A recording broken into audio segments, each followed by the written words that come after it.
Good night, sweet dreams. പിന്നെ ഉമ്മ. അവസാനം അവൾ പറഞ്ഞ വാചകത്തിൽ അവൻ സ്തബ്ധനായി പോയിരുന്നു. മറുപടി എന്തെങ്കിലും പറയും മുൻപ് തന്നെ അവൾ ഫോൺ കട്ട് ചെയ്തിരുന്നു. പിറകിൽ ചിരിയോടെ നിന്ന കിരണിനെ നോക്കിയാണ് സർവ്വദേഷ്യവും അനന്തു തീർത്തത്. എന്താടാ? ചിരിയോടെ കിരൺ ചോദിച്ചു.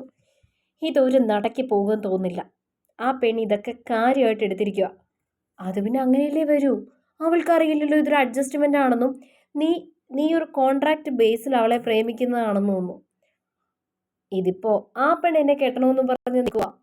അവസാനം ആ വിവേക് ഗോപി വരയ്ക്കേണ്ടി വരുമോ? അവൻ കിരൺ പറഞ്ഞു. എനിക്ക് തോന്നുന്നത് മണ്ണും ചാരി നിന്നവൻ പെണ്ണിനെയും കൊണ്ട് പോകുമെന്ന. തമാശ പോലെയാണ് കിരൺ പറഞ്ഞത്. ആ തമാശയും കൂടി കേട്ടപ്പോഴത്തേക്കും ആനന്ദുവിന്റെ മുഖം ചുവന്നു പോയി. നീ എന്തിനാടാ ഇങ്ങനെ മുഖം കയറ്റിപ്പിടിച്ച് വെച്ചിരിക്കുന്നത്? ഇത് ശരിയാവുന്നില്ലടാ. എന്നെ കാണണം, ഒറ്റയ്ക്ക് സംസാരിക്കണം എന്നൊക്കെയാ പറയുന്നത്. അതൊക്കെ പിന്നെ ന്യായമായിട്ടുള്ള കാര്യങ്ങളല്ലേ? ഏതൊരു പെണ്ണും ആഗ്രഹിക്കുന്ന ഒരു കാര്യം. സ്നേഹിക്കുന്ന ചെറുക്കനെ ഒറ്റയ്ക്കൊന്ന് കാണണം, സ്വസ്ഥമായിട്ടൊന്ന് സംസാരിക്കണം. അതിൽ നമുക്ക് അവളെ കുറ്റം പറയാനൊന്നും പറ്റില്ലല്ലോ. ഇത് കൂടുതൽ പ്രശ്നത്തിലേക്ക് പോകുമെന്നാണ് എനിക്ക് തോന്നുന്നത്. ഒന്നാമത്തെ കാര്യം, അവനെ സ്നേഹിക്കുന്നില്ല. സ്നേഹിക്കുന്നത് പോലെ അഭിനയിക്കുന്നല്ലേ ഉള്ളൂ. കൂടുതൽ കൂടുതൽ സംസാരിക്കുമ്പോൾ അവനെ പിന്നെ പ്രതീക്ഷ അതാണോ പ്രശ്നം? നീ അവളെ സ്നേഹിച്ചു പോകുമെന്ന പേടിയാണ് നിനക്ക് അല്ലേ? ആനന്ദുവിന് ദേഷ്യമായി. ആ വിവേകിനോട് പറഞ്ഞതിന്റെ അർത്ഥം ഈ പശുവിനെ പച്ചപ്പുല്ല് കാണിക്കില്ലേ, അതുപോലെ അവളെ ഇങ്ങനെ നിർത്തിക്കൊണ്ടിരിക്കണം. ഇപ്പൊ കിട്ടും എന്ന് അവൾക്ക് തോന്നണം. പക്ഷെ കിട്ടാനും പാടില്ല. ഞാൻ ഏതായാലും അയാളെ ഒന്ന് വിളിക്കട്ടെ. അതും പറഞ്ഞ് അവൻ വിവേകിന്റെ നമ്പർ ഡയൽ ചെയ്തു. അവൻ വിളിച്ചപ്പോൾ നിമിഷങ്ങൾക്കുള്ളിൽ തന്നെ അവൻ ഫോൺ എടുത്തു. ഹലോ അനന്തു, എന്തായി ഡെവലപ്മെന്റ്സ് ഒക്കെ? അവളെ കണ്ട് കാര്യം പറഞ്ഞോ? വിവേക് ചോദിച്ചു. കാണുകയും ചെയ്തു, കാര്യം പറയുകയും ചെയ്തു. പക്ഷെ ആ പെങ്കൊച്ചു പറയുന്നത് എന്നെ ഒറ്റയ്ക്ക് കാണണം, സംസാരിക്കണമെന്നൊക്കെയാ. ഇതൊന്നും നമ്മൾ പറഞ്ഞ കോൺട്രാക്റ്റിൽ ഉണ്ടായിരുന്നില്ല. അങ്ങനെ പറഞ്ഞാൽ എങ്ങനെ ശരിയാകും അനന്തുവേ? താൻ അവളെ പ്രേമിക്കുന്നു എന്ന് പറയുമ്പോൾ അവൾക്കും വേണ്ട ഒരു വിശ്വാസമൊക്കെ. അത് കാണുകയും സംസാരിക്കുകയും ഒക്കെ വേണ്ട കാര്യങ്ങളല്ലേ? പിന്നെ അനന്തു നല്ലൊരു പയ്യനാണെന്നാണ് ഞാൻ വിശ്വസിക്കുന്നത്. കാണുന്നതിനും സംസാരിക്കുന്നതിനും അപ്പുറം മറ്റൊന്നും ഉണ്ടാവല്ലോ കേട്ടോ. മറ്റൊന്നും ഉണ്ടാവരുതെന്നോ? മറ്റൊരാളുടെ പെണ്ണാണെന്ന ബോധം ഉണ്ടാവണമെന്ന് വിവേക് ഒന്ന് ഊന്നി പറഞ്ഞു. താൻ എന്താണോ ഈ പറയുന്നേ? ഞാൻ അങ്ങനെ വരമ്പത്തൊരു പെണ്ണിന്റെ രൂപം ആരെങ്കിലും കൊണ്ടുവച്ചാൽ അതിന് പുറകെ പോകുന്ന ഒരാളൊന്നും അല്ല. എനിക്കിങ്ങനെ പഞ്ചാര അടിച്ച് സംസാരിക്കാനും അറിയില്ല.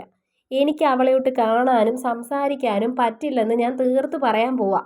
അത് പറയാനാണ് ഞാൻ തന്നെ വിളിച്ചത്. അവളോടൊരുമാതിരി അപ്പോഴാണ് താൻ ഒരുമാതിരി വൃത്തികേട് പറയുന്നത്. വിവേകിന് ദേഷ്യം വന്നു. എന്നാലും അവനെ തൻ്റെ ഒപ്പം നിർത്തേണ്ടത് തൻ്റെ ആവശ്യമല്ലേ? അതുകൊണ്ട് സ്വയം നിയന്ത്രിച്ചു. അനന്തുവേ, താൻ നല്ലൊരു പയ്യനാണെന്ന് എനിക്കറിയാവുന്നതുകൊണ്ടല്ലേ ഞാൻ തന്നെ ഈ പരിപാടിക്ക് വിളിച്ചത്. ഇല്ലെന്നുണ്ടെങ്കിൽ ഞാൻ കല്യാണം കഴിക്കാൻ പോകുന്നൊരു പെൺകുട്ടിയെ വിശ്വസിച്ച് ഞാൻ തൻ്റെ കൈകളിലേക്ക് ഏൽപ്പിക്കുമോ? അതുകൊണ്ടല്ലേ ഞാൻ വിശ്വാസത്തോടെ ഇരിക്കുന്നത്. ഒന്ന് കണ്ട് സംസാരിച്ചു എന്ന് വെച്ചിപ്പോൾ എന്ത് സംഭവിക്കാനാ മാഷേ? നിങ്ങൾ തമ്മിൽ കാണണം, സംസാരിക്കണം. സ്നേഹിക്കുന്നുണ്ടെന്ന് അവൾക്ക് ബോധ്യമാകുകയും വേണം. അതിന് ഈ കാണലും സംസാരിക്കലും ഒക്കെ വളരെ അത്യാവശ്യമാണ്. മറ്റേന്നാളാണ് ഞാൻ തിരിച്ചു പോകുന്നത്. അതിനു മുമ്പ് ഞാൻ അമ്മാവനെയും കൂടെ ഒന്ന് കാണുന്നുണ്ട്. അല്ല, നിങ്ങൾ തിരിച്ചു പോയാൽ ഈ കാര്യങ്ങളൊക്കെ എങ്ങനെയാ? അനന്തു തിരക്കി. അതോർത്തൊന്നും താൻ വിഷമിക്കണ്ട. എന്നെ എപ്പോൾ വിളിച്ചാലും കിട്ടുന്നൊരു നമ്പറുണ്ട്. എൻ്റെ വീട്ടിൽ പോലും അറിയാത്ത നമ്പരാ. അത് ഞാൻ തനിക്ക് തന്നിട്ടേ പോവും. മാത്രമല്ല, കാശ് എപ്പോഴാണ് ആവശ്യമെന്ന് വെച്ചാൽ എന്നെ വിളിച്ചാൽ മതി. അപ്പം തന്നെ ഞാൻ തനിക്ക് ഇട്ട് തരികയും ചെയ്തോളാം. എനിക്ക് നാട്ടിൽ ഒരുപാട് നിൽക്കാൻ പറ്റിയ അവസ്ഥയൊന്നും അല്ലടോ. ഞാൻ പറഞ്ഞില്ലേ, തിരിച്ചു വരുന്നത് വരെ മതി.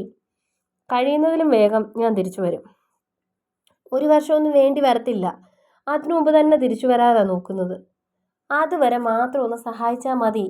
അതിന് താൻ പ്രതീക്ഷിക്കുന്നതിലും നമ്മൾ പറഞ്ഞതിലും ഒക്കെ കൂടുതൽ സഹായം ഞാൻ ചെയ്യും. ആനന്ദു എനിക്ക് ചെയ്തു തരുന്നത് വലിയൊരു ഉപകാരം തന്നെയാണേ. വീണ്ടും അവനെ വരുതിയിൽ നിർത്താനാണ് അങ്ങനെയുള്ള പ്രലോഭന വാക്കുകളൊക്കെ നൽകിയത്. വിവേക് അവസാനം ഫോൺ കട്ട് ചെയ്തപ്പോഴും മനസ്സിലിരുന്ന ആരോ ഇതൊന്നും ശരിയല്ലെന്ന് പറയുന്നത് പോലെ അനന്തുവിന് തോന്നി. ശരിയല്ലെന്ന് മനസ്സിൻ്റെ ഒരു ഭാഗം പറയുന്നുണ്ടെങ്കിലും മറ്റൊരു ഭാഗം തൻ്റെ നിസ്സഹായാവസ്ഥയെക്കുറിച്ചു കൂടി കാണിക്കുന്നുണ്ട്. അസ്വസ്ഥമായ മനസ്സോടെയായിരുന്നു അവൻ വീട്ടിലേക്ക് പോയിരുന്നത്. വീട്ടിലേക്ക് ചെന്നപ്പോഴതാ വീടിൻ്റെ പടിക്കൽ ലോറി കിടക്കുന്നത് കണ്ടു. അപ്പം തന്നെ മനസ്സിൻ്റെ അസ്വസ്ഥത ഒന്നുകൂടി വർദ്ധിച്ചു.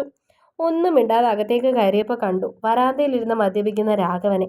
ഒരു നിമിഷം ഒന്നകത്തേക്ക് നോക്കി. അമ്മു മുറിയിലേക്ക് കയറി ഇരിപ്പുണ്ട്. അവളുടെ മുഖം കണ്ടപ്പോൾ തന്നെ മനസ്സിലായി തന്നെ കണ്ടപ്പോൾ അവൾക്ക് ആശ്വാസം തോന്നിയെന്ന്. സ്വന്തം അച്ഛനാണെന്ന് പറഞ്ഞാലും അയാൾക്കൊരു നോട്ടം പോലും ഇല്ലെന്ന് അവൾ തന്നോട് പറഞ്ഞതായിരുന്നു. അകത്തേക്ക് കയറാൻ തുടങ്ങിയപ്പോൾ രാഘവൻ ഒന്ന് വിളിച്ചു. നിന്നേ, ഞാനെന്ന് പറഞ്ഞ കാര്യം എന്തായി? നല്ലൊരവസരമാണ്. ഇനി ഇങ്ങനെ ഒരു അവസരമൊന്നും ചിലപ്പോൾ കിട്ടിയെന്ന് പോലും വരില്ല. അതുകൊണ്ട് തീരുമാനം എന്താണെങ്കിലും അത് നേരത്തെ തന്നെ പറയണം. എനിക്ക് പ്രത്യേകിച്ച് തീരുമാനമൊന്നുമില്ല. ഉടനെ ഞാൻ ഈ നാട്ടിൽ നിന്ന് എങ്ങോട്ടും പോകാനും ഉദ്ദേശിക്കുന്നില്ല. ആർത്ത് മുറിച്ചാണ് അനന്തു പറഞ്ഞത്. ഉടനെ തന്നെ അകത്തു നിന്ന് അമ്പിളിയും ഇറങ്ങി വന്നു. അങ്ങനെ പറഞ്ഞാൽ എങ്ങനാടാ? ഈ വീട്ടിൽ ആകെയുള്ളൊരു ആൺതിരി നീയാണ്. നീ ഒന്ന് രക്ഷപ്പെട്ടാലല്ലേ ഈ കുടുംബം മുഴുവനായി ഒന്ന് രക്ഷപ്പെടൂ. തവണ മുടങ്ങിയെന്നും പറഞ്ഞ് മിനിഞ്ഞാന്ന് കൂടി ബാങ്കിൽ നിന്ന് ആൾക്കാർ വന്നിരുന്നു. നീയൊന്നും അറിയുന്നില്ലല്ലോ. ഇനി നോട്ടീസ് പതിപ്പിച്ച് കഴിയുമ്പോഴേ നീ ഇതൊക്കെ അറിയത്തുള്ളൂ. അമ്മുവിനും പഠിക്കണം. അവളും വലുതായിക്കൊണ്ടിരിക്കുക. അവളുടെ കല്യാണം നടത്തണം. അങ്ങനെ എന്തെല്ലാം കാര്യങ്ങളുണ്ട്. എന്നെക്കൊണ്ടോ രാഘവേട്ടനോട് കൊണ്ടോ ഒന്നും കൂട്ടിയാ ഒന്നും കൂടില്ല. നീ ആണൊരുത്തനുണ്ടായിട്ട് ഈ കുടുംബത്തിൽ എന്ത് പ്രയോജന? ഇത്രയും പ്രായമായിട്ടും നീ പഠിച്ചോ? ഇപ്പോഴും നീ പഠിച്ചുകൊണ്ടിരിക്കുന്നു. കുടുംബത്തിന് വേണ്ടി ഒന്നും ചെയ്യുന്നില്ല. വല്ലപ്പോഴും ഒരു കാറ്ററിങ്ങിനോ പെയിന്റ് പണിക്കോ പോയി കിട്ടുന്നത് കൊണ്ട് ഇവിടെ എന്തെങ്കിലും കാര്യത്തിനാവുമെന്ന് നിനക്ക് തോന്നുന്നുണ്ടോ നന്ദു? നീ എന്തെങ്കിലും ഉത്തരവാദിത്വം ഇല്ലാതായി പോയതെന്നാ ഞാനിപ്പോൾ ഓർക്കുന്നത്. പറഞ്ഞു തുടങ്ങിയപ്പോഴേക്കും അമ്പിളി കരഞ്ഞു പോയിരുന്നു. അമ്മ എന്തൊക്കെ പറഞ്ഞാലും ഞാൻ ഉടനെ ഈ നാട്ടിൽ നിന്ന് പോവില്ല. എനിക്കങ്ങനെ പോകാനും പറ്റില്ല. അതെന്താ നിനക്ക് നാട്ടിൽ നിന്ന് പോകാൻ പറ്റാത്തേ? കുറേ കൂട്ടുകാരുണ്ടല്ലോ, അവർ പറഞ്ഞിട്ടുണ്ടാവും. ദേഷ്യം വന്നു തുടങ്ങിയിരുന്നു അമ്പിളിക്ക്. അതൊന്നുമല്ല, എന്നെ വിശ്വസിക്കുന്ന ഒരു പെണ്ണുണ്ട്. ഞാനും നല്ലൊരു ജോലി നോക്കിക്കൊണ്ടിരിക്കുക ഈ നാട്ടിൽ തന്നെ. അവളെ ഒറ്റയ്ക്കാക്കിയിട്ട് എനിക്കങ്ങനെ പോവാനൊന്നും പറ്റില്ല. മാത്രമല്ല, അവൾക്ക് വീട്ടിലെ കല്യാണം ആലോചിച്ചുകൊണ്ടിരിക്കുക. ഈ സമയത്ത് ഞാൻ ഇവിടെ തന്നെ വേണം. വിളിച്ചുകൊണ്ട് വന്ന് നോക്കാനൊന്നും എനിക്ക് പറ്റത്തില്ല. അതുകൊണ്ട് തൽക്കാലം ആത്മധൈര്യം പകരാനെങ്കിലും ഞാനിവിടെ വേണ്ടേ? ഇക്കാര്യത്തിൽ എന്തെങ്കിലും ഒരു തീരുമാനമാവാതെ ഞാൻ നാട്ടിൽ നിന്ന് പോവില്ല. അത്രയും പറഞ്ഞ് അകത്തേക്ക് കയറാൻ തുടങ്ങിയപ്പോൾ അവൻ്റെ മറുപടിയിൽ അമ്പിളിയും രാഘവനും ഞെട്ടിപ്പോയിരുന്നു. അതോടൊപ്പം അമൃതയും. പെണ്ണോ? നീ തമാശ പറയാണോ? അമ്പിളി അമ്പരപ്പോട് ചോദിച്ചു. തമാശ പറയാൻ പറ്റുന്ന ഒരു കാര്യമാണെന്ന് എനിക്ക് തോന്നുന്നില്ല. ഞാൻ സത്യം തന്നെയാണ് പറഞ്ഞത്. ഏത് പെണ്ണ്? അമ്പിളിയുടെ ചോദ്യത്തിന് മുൻപിൽ ഒന്ന് പതറി. സമയമാകുമ്പോൾ ഞാൻ പറയും. സ്വന്തം കാര്യം നോക്കാൻ പറ്റാത്ത നീയാണോ ഇനി പെണ്ണിനെയും കൂടി ചെലവിന് കൊടുക്കാൻ പോകുന്നത്? രാഘവന്റെ വകയായിരുന്നു ആ ചോദ്യം. ഞാൻ പറഞ്ഞല്ലോ, ഇപ്പം അവളെ കൊണ്ടുവരാനുള്ള ഒരു കഴിവ് എനിക്കില്ല. ഇപ്പം ഇങ്ങോട്ട് കൊണ്ടുവരാൻ പോകുന്നുമില്ല. പക്ഷേ ഞാൻ ഈ നാട്ടിൽ നിന്ന് പോകുന്നതിന് മുമ്പ് എനിക്ക് എന്തെങ്കിലും ഒരു തീരുമാനമാക്കണം. അവളുടെ വീട്ടിൽ ഞങ്ങളെപ്പറ്റി പറയുകയെങ്കിലും വേണം. അതിന് ഒരു സാഹചര്യം കിട്ടണമെങ്കിൽ എനിക്ക് തൽക്കാലമെങ്കിലും ഇവിടെ ചെറിയൊരു ജോലി വേണം. അത് കഴിഞ്ഞ് ഞാൻ പോവും. ഇവിടെ നിൽക്കണമെന്ന് എനിക്ക് ഒട്ടും ആഗ്രഹമില്ല. എന്താണെങ്കിലും ഒരു വർഷം കഴിയാതെ ഗൾഫിൽ പോകുന്നതിനെ പറ്റി ഇനി എന്നോട് ആരും പറയണ്ട. അത് നടക്കുകയില്ല.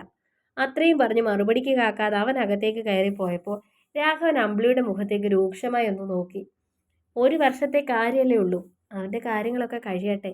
ഇനിയിപ്പോൾ നിർബന്ധിച്ചിട്ടും കാര്യമില്ലല്ലോ. പേടിയോടെയാണ് അവർ പറഞ്ഞത്. അങ്ങോട്ട് ചെല്ലാത്ത പാടേ ഉള്ളൂ നിന്റെ മോന് പെണ്ണ് കിട്ടാൻ. നോക്കിയിരുന്നു. എന്താണെന്ന് വെച്ചാൽ ചെയ്. അല്ലെങ്കിലും പണ്ട് മുതലേ അനുസരണയില്ലല്ലോ. നീ ആ കോഴിക്കറി ശരിയായെങ്കിൽ കുറച്ച് കപ്പ പുഴുങ്ങിയതും കൂടി ഇങ്ങോട്ട് കൊണ്ടുവാ. വീണ്ടും മദ്യപാനത്തിൽ ശ്രദ്ധ കേന്ദ്രീകരിച്ചുകൊണ്ടാണ് അയാൾ പറഞ്ഞത്. പറഞ്ഞപ്പോൾ ഒന്നും മിണ്ടാതെ അടുക്കളയിലേക്ക് എത്തിയ അമ്പിളി. അവൻ പറഞ്ഞ കാര്യത്തിന്റെ ഞെട്ടൽ അവരിലും ഉണ്ടായിരുന്നു. കുളി കഴിഞ്ഞെത്തിയ അനന്തുവിന്റെ അരികിലേക്ക് ചെറു ചിരിയോടെയാണ് അമൃത എത്തിയത്. ഒന്നും മിണ്ടാതെ അവൾ മുഖത്തേക്ക് തന്നെ നോക്കി നിൽക്കുന്നത് കണ്ട് അവൻ തലകൊണ്ട് അവളോട് എന്താണെന്ന് ചോദിച്ചു. ആരാ പെണ്ണ്? ഏതു പെണ്ണ്? ഒരു പെണ്ണുണ്ടെന്ന് പറഞ്ഞില്ലേ? അത് ഞാൻ വെറുതെ പറഞ്ഞതല്ലേ. വെറുതെ പറഞ്ഞൊന്നും അല്ല, എനിക്ക് നന്നായിട്ടറിയാം. ചേട്ടൻ പറഞ്ഞേ. സത്യമാടി, അങ്ങനെ ഒരാളൊന്നും ഇല്ല. ഞാൻ വെറുതെ എന്നോടങ്ങനെ ജോലിയുടെ കാര്യം പറഞ്ഞ് എപ്പോഴും ശല്യപ്പെടുത്തുന്നത് കൊണ്ട് ഒന്ന് പറഞ്ഞ് രക്ഷപ്പെടാൻ വേണ്ടി പറഞ്ഞതാ. പെട്ടെന്നാണ് അനന്തുവിൻ്റെ ഫോൺ അടിച്ചത്. ചാടിയത് കയ്യിലെടുത്തത് അമൃതയായിരുന്നു. ഡിസ്പ്ലേയിൽ ദിവ്യ എന്ന് തെളിഞ്ഞപ്പോൾ തന്നെ ചെറു ചിരിയോടെ അവൾ മുഖത്തേക്ക് നോക്കി. ഒരു ദിവ്യ! അവനൊന്ന് പതറി. നീ ഫോണിങ് തന്നേ. ചേട്ടൻ വിളിക്ക്, ഞാൻ പിന്നെ വിളിച്ചോളാം. ഇതാണോ പെണ്ണ്? ആ പറഞ്ഞ, ഞാൻ വിളിക്കട്ടെ? ചിരിയോടെ അവൾ ചോദിച്ചു. നീ ചുമ്മാ കളിക്കല്ലേ, ഫോണിങ്ങോട്ട് തന്നേ. ഫോണൊക്കെ തരാം, ഇക്കാര്യം പറ. പറഞ്ഞിട്ടില്ലെങ്കിൽ ഞാൻ ഫോൺ എടുക്കും. ഫോൺ എടുക്കല്ലേ? എങ്കിൽ പറ. അത് തന്നെ. അല്പം മടിയോടെയായിരുന്നു അവൻ പറഞ്ഞത്.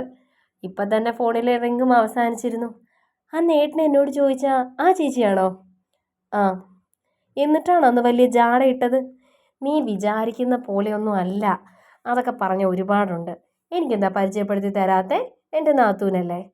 പരിചയപ്പെടുത്തേണ്ട സമയമാകുമ്പോൾ ഞാൻ പരിചയപ്പെടുത്തി തരാം. മതി, നീ വെറുതെ അമ്മയോടൊന്നും പറയാൻ നിൽക്കണ്ട കേട്ടോ. ഞാൻ ആരോടും പറയില്ല. ഇതിപ്പോൾ എത്ര നാളായി നിങ്ങൾ തമ്മിൽ ഇഷ്ടമായിട്ട്? ഒരുപാടൊന്നും ആയില്ലടി, 2 ദിവസം. അതിൽ കൂടുതലൊന്നും ആയിട്ടില്ല. പിന്നെ വിശ്വസിച്ചു. 2 ദിവസമായ ഒരാൾക്ക് വേണ്ടി ഇങ്ങനെയൊന്നും ചേട്ടൻ പറയില്ലെന്ന് എനിക്കറിയാം. സത്യം പറ. കുറച്ച് നാളായി. അപ്പോഴേക്കും വീണ്ടും ഫോൺ അടിക്കാൻ തുടങ്ങിയിരുന്നു. ശല്യം. അവൻ മനസ്സിലോർത്തു. അതും പറഞ്ഞുകൊണ്ടാണ് അവൻ ഫോൺ എടുത്തത്. പിന്നാമ്പുറത്തെ മുറ്റത്തേക്കും ഇറങ്ങി. ഹലോ അനന്തുവേട്ടാ, നിനക്ക് ഉറക്കമൊന്നുമില്ലേ? താല്പര്യമില്ലാത്ത രീതിയിലാണ് അവൻ ചോദിച്ചത്. അതെന്താ, ഞാൻ വിളിച്ചത് ബുദ്ധിമുട്ടായോ? അവളുടെ സ്വരത്തിൽ വിഷാദം പടർന്നപ്പോൾ സ്വരം അല്പം മയപ്പെടുത്തി അവൻ. ബുദ്ധിമുട്ടൊന്നുമില്ല, ഞാൻ കുളിക്കുകയായിരുന്നു.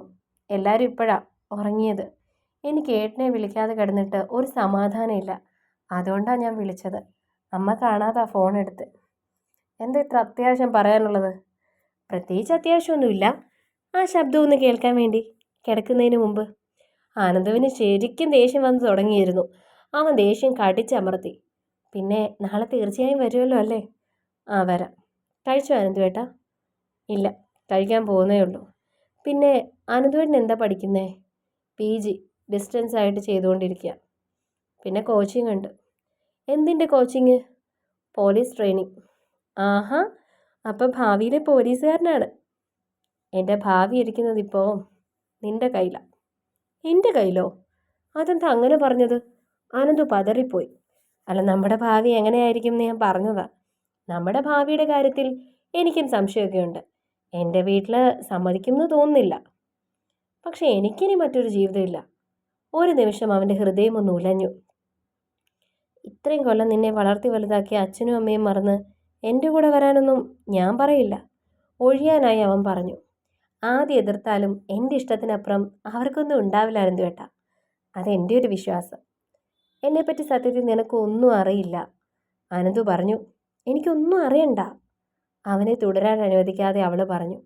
എന്നെ ഇഷ്ടമാണെന്ന് പറഞ്ഞു കഴിഞ്ഞുള്ള കാര്യങ്ങൾ മാത്രം. അതുമാത്രം എനിക്ക് അറിഞ്ഞാൽ മതി. അതിനു മുൻപുള്ള ഒരു കാര്യങ്ങളും എനിക്ക് അറിയണ്ട. അതെന്നെ ബാധിക്കുന്നില്ലല്ലോ. കുറേ കാര്യങ്ങളൊക്കെ എനിക്കറിയാം. പക്ഷേ ആനന്ദുവേട്ടൻ അതിനു മുൻപ് എങ്ങനെയെങ്കിലും എനിക്ക് കുഴപ്പമില്ല. ഇന്നലെ മുതൽ ഇഷ്ടമാണെന്ന് പറഞ്ഞ ആ നിമിഷം മുതൽ എങ്ങനെയാണെന്ന് മാത്രം എനിക്കറിഞ്ഞാൽ മതി.